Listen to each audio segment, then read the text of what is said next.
todo pasa por la radio. A continuación, educación. Por FM Ciudad Pringles. Despertando en la ciudad.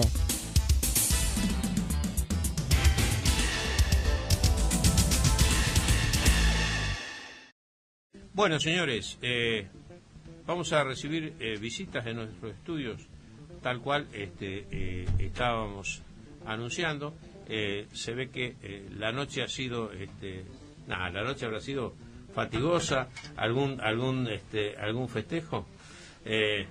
Nos visita Ulises Pirola, con él compartimos este buen momento que pasamos anoche, y bueno, la idea era que un poco les contara a ustedes cuál es la sensación como hijo de Aldo Pirola, ¿no? El personaje que evocamos anoche. ¿Cómo estás, Ulises? Buen día. ¿Cómo estás, Ricardo, Matías, a toda la gente de la radio? Bueno, buen día.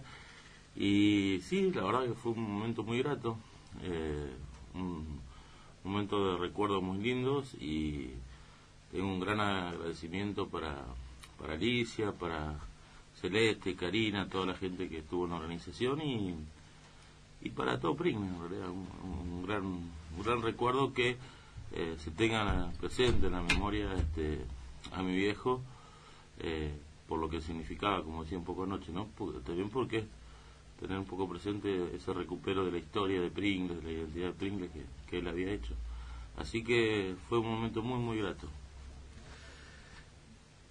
¿Cómo era el Aldo Pirola íntimo? El padre, el jefe de familia. La verdad que es difícil definirlo en tantos aspectos. Si uno dice, bueno, a ver, yo como hijo, ¿qué te puedo decir? El tipo de educación. Y yo te diría que son dos palabras que hay que definirlo: libertad y confianza. No sé si dio resultado. Pero bueno, era un tipo por el cual el concepto de libertad, más allá de lo político, sino la libertad en lo íntimo, en la intimidad, en la vida familiar, en lo personal, en las decisiones de las personas, era importante, y las propias, obvio.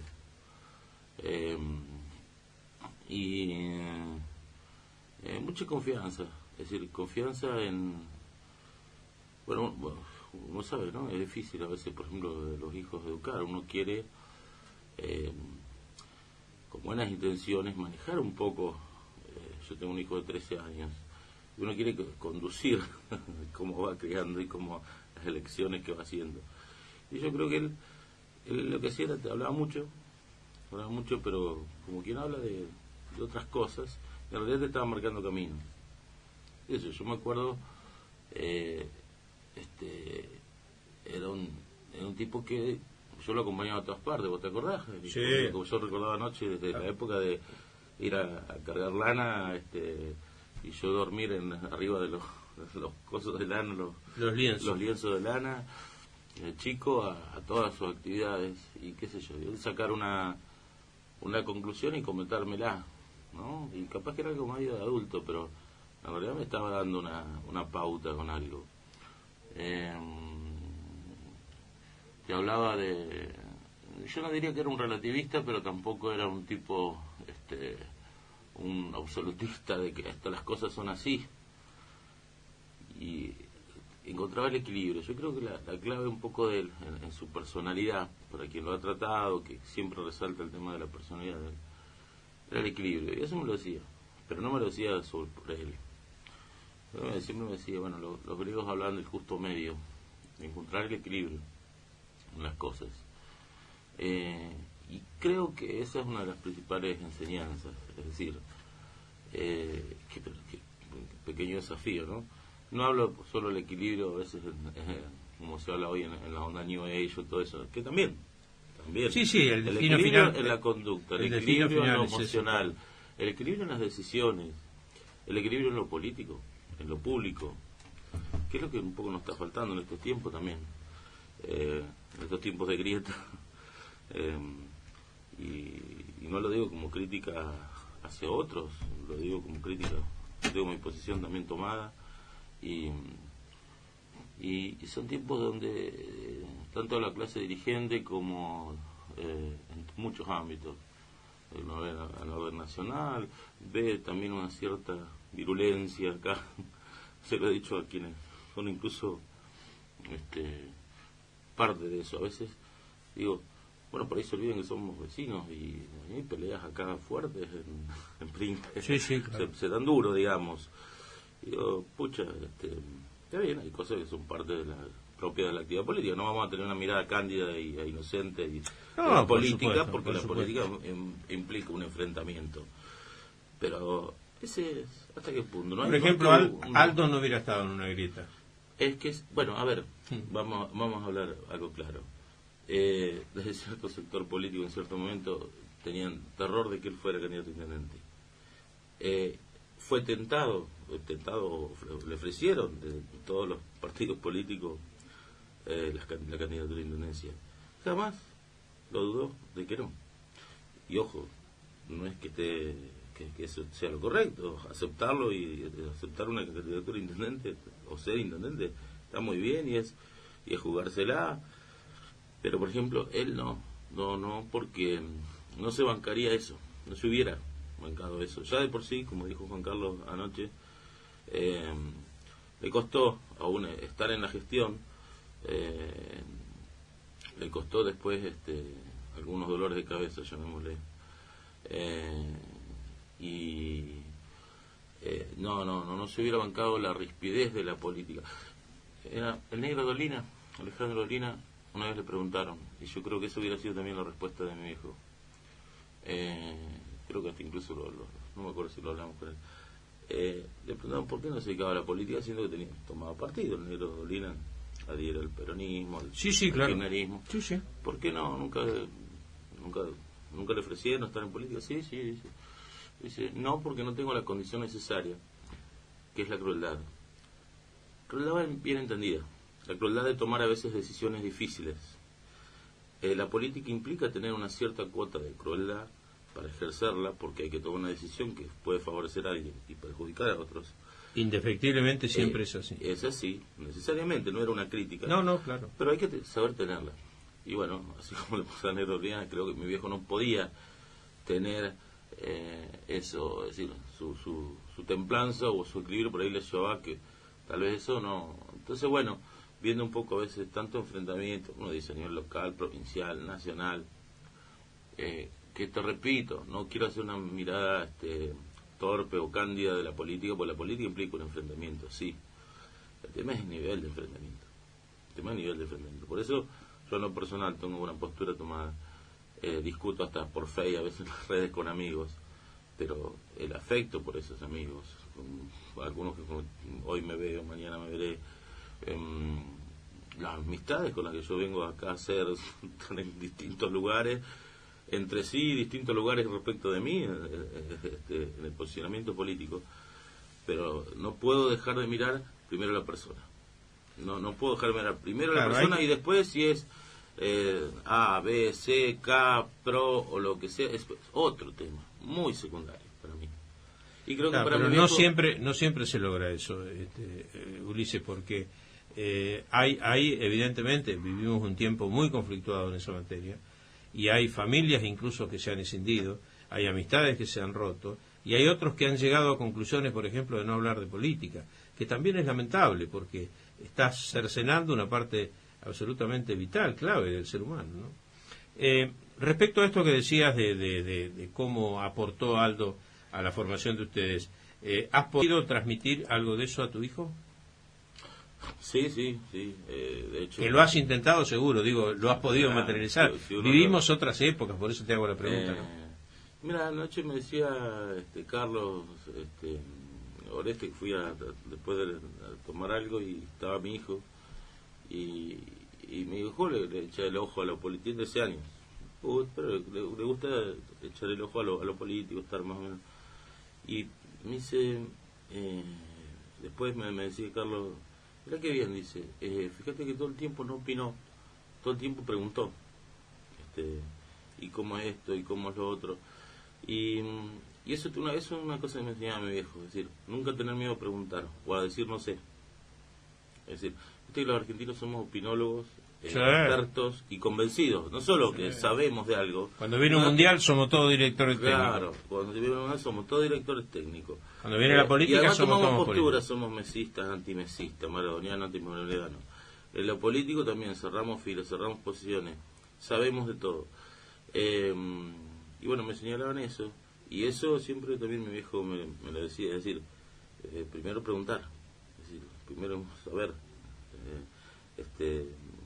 y bueno, esas cosas, y también sí le hablaba muchas cosas, es decir, de la importancia un poco también del equilibrio en las decisiones, el equilibrio en la vida, no por nada, como te decía recién, los griegos hablaban de ese justo medio que hay que hallar en todo, donde por ahí es una forma de guiarse, ¿no? Te repito, eso un justo medio, no nos equivoquemos en lo político, en el sentido de que eso es estar en el centro o no tomar partido. Se tiene que leer así. Es hacer no puede ser de prevalecer, extrema izquierda, de extrema derecha, claro, igual encontrar el justo medio en tus acciones, en tu forma de ser. Yo creo que un poco proceder. el secreto es hacer prevalecer la razón muchas veces y tratar de que tenga un rol protagónico la razón por encima de cuestiones que son antinómicas, ¿no? Y que uno si las ve únicamente a partir de la antinomia, seguro que no vas a llegar a un acuerdo, Claro. ¿no? Todo acuerdo implica ceder de alguna manera algo para poder materializar un todo, ¿no? Y en la Argentina, bueno, vos lo dijiste, esto arranca desde la historia de nuestro país, ¿no? Sí, siempre ha habido enfrentamientos. La primera junta estaba, la vemos como Exactamente. como una unidad y Nuestro, estaba absolutamente dividida. Fíjate que tenía una terrible interna. Se ha llegado a tanto que nuestros principales hombres han muerto fuera del país. Muchos de ellos, una cantidad impresionante. Y el polvo de tus huesos la América tendrá, le decía Mármol Rosa, y así fue terminado. Claro. Fíjate vos, por eso digo, y otros que han tenido, por ejemplo, a mí siempre me marcó el tema Favaloro, ¿no? Un hombre que se quita la vida para que su fundación, indicarle una toma de conciencia a los demás, ¿no? Al quitarse la vida a Favaloro, todo el mundo cobró la importancia de ese instituto que él había creado, y consecuentemente no tuvo más problemas económicos, ¿no? Sí. Pero se tuvo que quitar la vida. Entonces, estos son los extremos de la Argentina, ¿no? Claro. Yo decía anoche en la apertura que Aldo era un tipo extratiempo, ¿no? Yo lo veía más con su personalidad y su forma de ser para la Edad Media que para nuestro tiempo. Y digo esto porque... Yo te iba a corregir, sí. No te interrumpí anoche nada. Yo creo que más que el medioevo, para el Renacimiento. El Renacimiento, sí. Yo también lo vinculé, sí. Un poco el medioevo está ahí, sí. en el inicio. Sí, creo que sí. Pero el Renacimiento, porque era de esos tipos apasionados por todo. Es decir, a él le gustaba todo. Vale decir, podía escribir de la literatura, que es un acto interno, más hacia adentro, poético, espiritual, a escalar con mi hermano el Tres Picos, o irse en bicicleta, es decir, cosas de aventura, cosas de, bueno, vos lo conocías, es decir, de irse los viajes, que por ahí, bueno, el que le gusta viajar, escalar y salir, no suele por ahí gustarle, y él como que tenía pasión en general por todo lo que hacía, que era una de las también premisas de él, es decir, no se imaginaba vivir sin un proyecto, sin un deseo, sin ganas de algo, no concebía esa forma de vivir sin, que es lo que a veces nos pasa a todos, es decir, cuando no tenés un proyecto en cierto momento de tu vida, no hay un proyecto detrás del cual estés, no hay un deseo de algo que estés buscando, se te complica, entonces viene el bajón. Y bueno, eso también me lo decía, no concebía. ¿Alguna vez Aldo en familia levantaba la voz y se ponía rígido? No, para nada. Alguna vez mínimamente por haber sido cuando sería muy chico, pero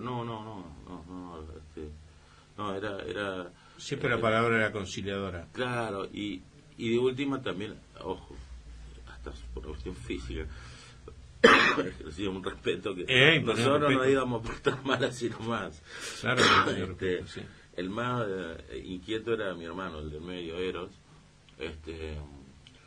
y aún así, es decir, la sola presencia de él a nosotros nos hacía bajar un cambio.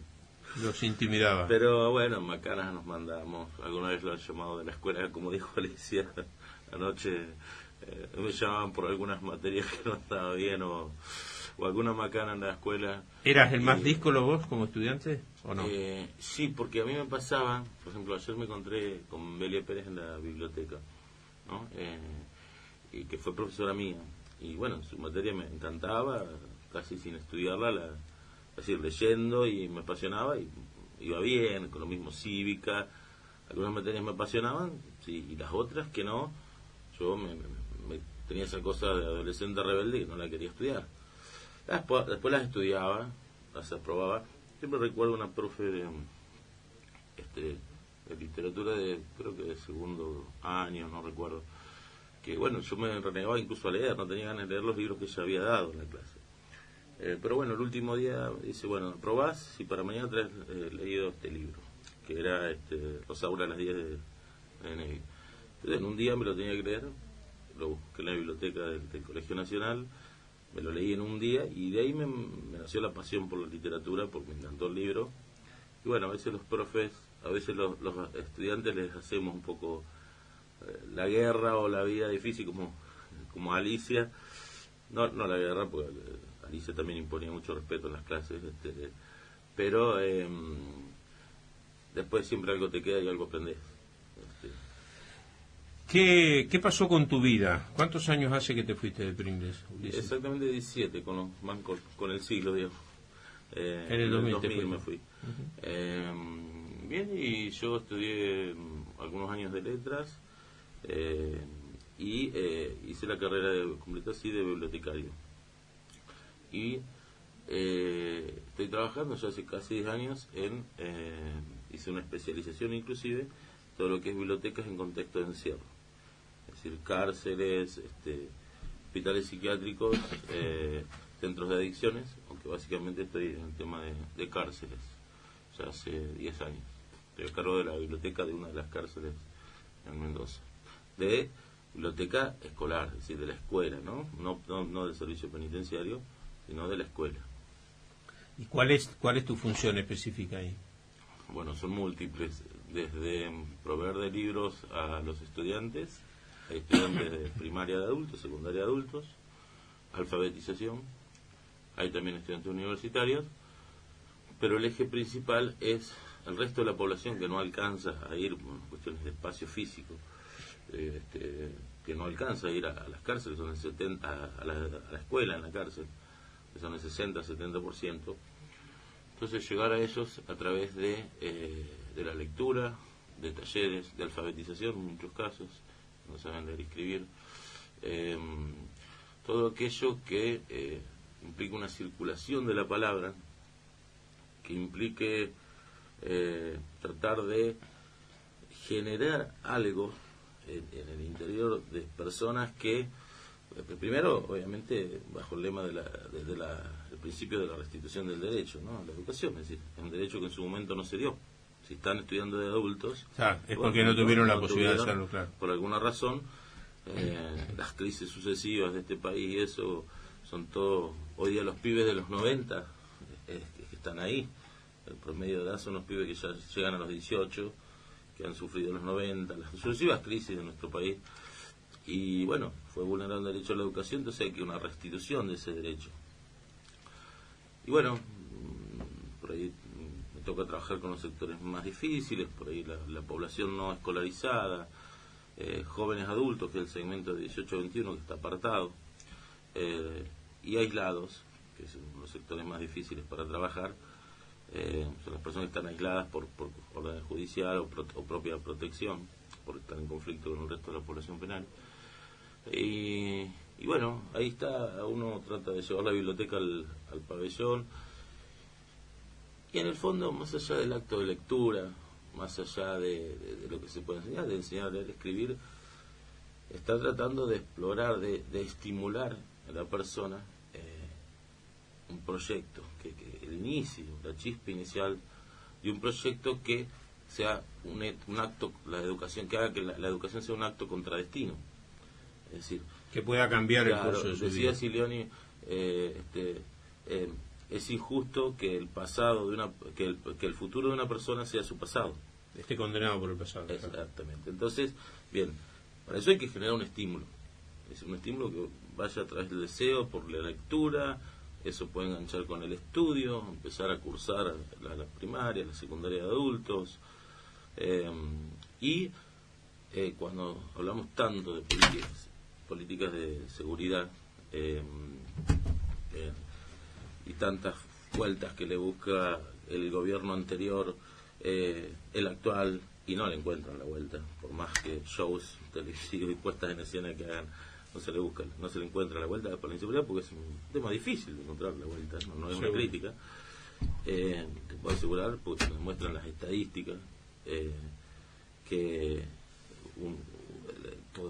el índice de reincidencia es altísimo, y quienes cursan la educación a más años, es totalmente proporcional, a más años de cursado la educación en cárceles, baja proporcionalmente la reincidencia en el delito. Entonces, educación con oportunidad laboral, ahí tenés la solución a la inseguridad. Es decir, no solo es un derecho, claro, es uno de los caminos, por supuesto.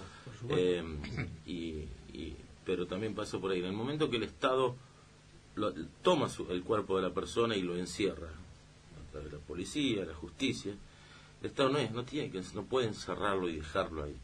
El Estado tiene que agarrar ahí, es el momento de aprovechar y generar todos los estímulos para que una mayoría, no todos, hay personas que decidirán seguir con un camino de delito, porque hay cosas que son eternas, el robar lo es eterno como, claro, yo como siempre hombre, he pensado en un momento ahí es donde podés actuar como Estado. Lo difícil de la reinserción. ¿Sabés que me parece que le falta una pata a ese proyecto? Que siempre le he pensado, que las cárceles se conviertan también de alguna manera en fábricas, en factorías de algo, para unir esa inserción en la educación hacia una salida laboral efectiva. Ahí está. Estoy de acuerdo. El tema es cómo. No. En Mendoza, es muy por difícil. ejemplo, en Mendoza el gobernador lo dijo. Pero hay un problema. Primero es, ojo con el concepto de trabajo esclavo, es decir, si no se les viste que pagarle lo que claro, menos que al que trabaja porque lo estás manteniendo, pero bueno, claro, de alguna manera puede tener una quita para que implique su retención. Claro. Primero eso, ¿no? Tener en cuenta. Y segundo, que después haya una continuidad, un convenio con la empresa para tener trabajo fuera. Es decir, o al menos vínculos que te permitan en eso que te has capacitado tener, porque ahí es el problema, el que sale con lo opuesto, que va a un lugar donde además es zona de delito, donde alguien va a venir y cuando puede no querer hacer nada, atentarte para seguir en el delito. Claro, y hay muchos que están decididos a que no, hay muchos que están decididos, pero cuando después pero no hay un fíjate que sería ve la familia con problemas, que sería distinto si esa persona se le abre una cuenta corriente y cuando sale, a través de los años que le correspondan, salga con un dinero que por lo menos lo ponga a resguardo en el periodo inmediato de la salida. Claro, que en la ley está eso, sí, y no se cumple. Y no se cumple, claro. En realidad, cuando la gente dice los presos cobran, que no es real, es decir, en realidad, si no sería trabajo esclavo. Cuando hacen fajina o algún tipo de trabajo, se cobra el salario mínimo, pero el 70% va para el propio mantenimiento, 10% de otro destino, incluso la víctima, cosa que en realidad nunca cobra la víctima nada, la víctima de su delito, y alguien que puede estar años trabajando haciendo fajina, no llega a cobrar 500 pesos al salario, y que además no se está pagando. Claro, yo te digo Mendoza, ¿no? Yo te digo Mendoza. Sí, entonces, digo, sí, apoyo la idea de unir educación y trabajo. Educación primero y luego trabajo. Con capacitación, porque tampoco no es lo mismo trabajo a secas que supuesto, capacitación. Por supuesto, es que el fundamento tiene que ser eso. Y el tema es en el salir, o un fondo de dinero para un proyecto, para un emprendimiento, vínculos con empresas, vínculos con municipios que le hagan vínculos sí. y con toda una serie de cosas que permitan también al empleador tener confianza en eso, porque es comprensible que no es fácil. ¿Quién te toma a alguien con prontuario? Pero sí, por ese lado va la cosa, seguro. Hemos llegado al final. Quiero hacerte una última pregunta que siempre en la relación con Aldo y y su lamentable temprano final, ¿no es cierto?, para una vida que tenía mucho para dar. ¿Cómo asumió Aldo, si es que asumió sus últimos días, la idea de su muerte? Mirá, yo justo al principio de su enfermedad, en realidad fue todo muy breve, en 6 meses. Sí, claro, me acuerdo.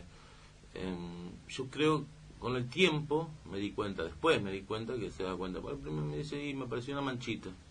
Me acuerdo de Eduardo Pujol le dice, y tenía una mancha ahí. Y él me dice una mancha, no, pero hay que ver, ¿viste? Claro, yo en un momento, bueno, yo creo que ya con esa mancha, ya el algo ya estaba pensando. Pero la luchaba, la peleaba, es decir, probar tratamientos con médicos tradicionales, se probó también con medicina alternativa, se probó todo. Y sí, yo el último mes y pico yo creo que estaba haciendo, o sea, tuve una introspección muy grande, porque hasta cuando estuve internado acá y eso, por ahí hablaba de algunas cosas laborales, comentarios así, y ya el último mes fue de muy hacia adentro, y ya los últimos días casi de inconsciencia, de no tener lucidez. Y yo creo que sí, que estaba haciendo, se daba cuenta que ya estaba, y era un proceso muy interior muy fuerte, mucho silencio. Es decir, se fue, digamos, seguramente en paz, pero con bronca de tener que irse. Como para no tenerla. Ulises, muchísimas gracias, ha sido un gusto.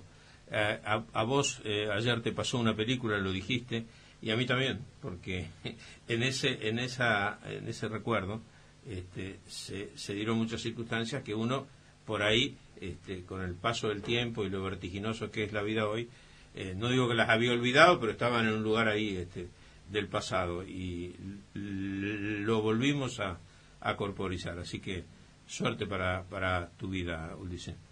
Gracias, Ricardo, igual para vos.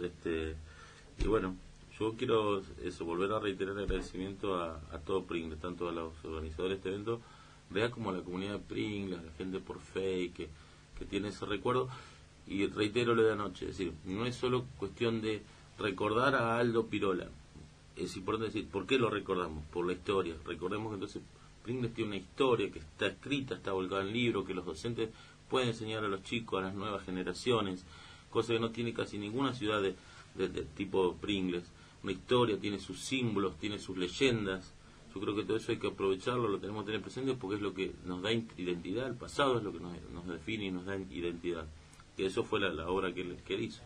Y que seguramente, yo lo decía hoy en una suerte de editorial, que el recuerdo se va a ir sintetizando a medida que pasa el tiempo en rescatar esos valores, ¿no?